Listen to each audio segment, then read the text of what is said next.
Hello, I'm Zach Creedeman, and today I'm going to tell you about preferential voting in the House of Representatives. So, many of you may know about the system and possibly a thing or two about how it works and that Labour or Liberal keep winning and stuff like that, but this is in detail. So, without any further ado, let's begin. So, in the House of Representatives, I'm going to explain this using marbles. So I have 7 tins representing Labour, Liberal, the Greens, the United Australia Party, and 2 freedom-friendly minor parties and an independent at the end. So this is currently all ordered in the order of first preferences. But obviously, as if you've ever voted before, you'd know that you numbered 1 through to 7 or 6 or 5 or 9 or however many people are running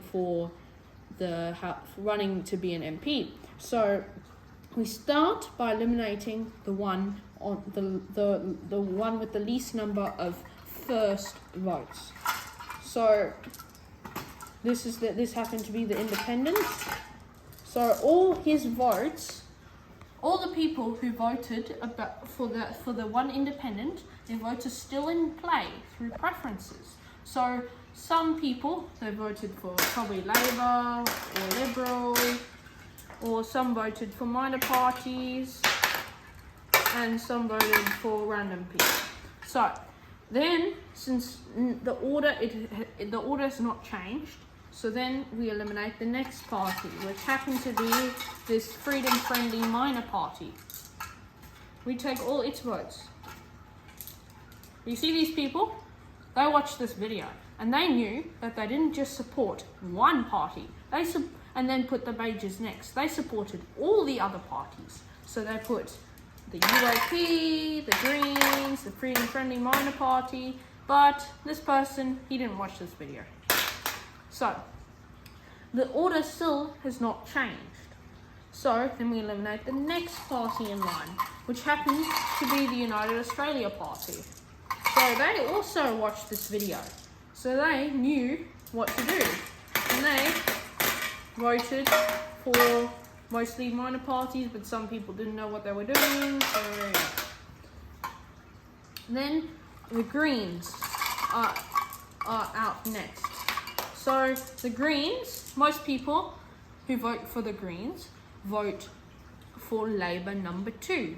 But also some Green supporters are actually concerned about human rights. You might not believe that, since, most people have different views on the Green Party. And when the Greens Party started 30 years ago, it was a human rights party, not anymore. So they are looking to also vote for freedom-friendly minor parties, since they're concerned with human rights. So some voted for them, but most voted for Labour. 1 voted for Liberal. So we are down to 3 parties. Now this is where the magic's happened, because we have had just enough to change the order between these 2. So this is now where the magic happens. Because Labour now, so when most supporters that support Liberal, they would put Liberal at the top, Labour and Greens at the bottom, and then everybody else in between. Most Labour supporters would put Labour at the top, maybe Greens second, and everybody else, and then Liberal in between. So now, who's all the votes going to go to? Liberal, from all Liberals' second preferential votes going to go to? Labour or a minor party? They're obviously going to go to a minor party. Most people have to know that. So then, while Labour are close to a winning margin, this minor party, some people voted for Labour, but this minor party was very lucky. And because of that preferential voting magic, they have been able to change the tide and to elect a minor party MP into government. So that is how we get minor parties into government.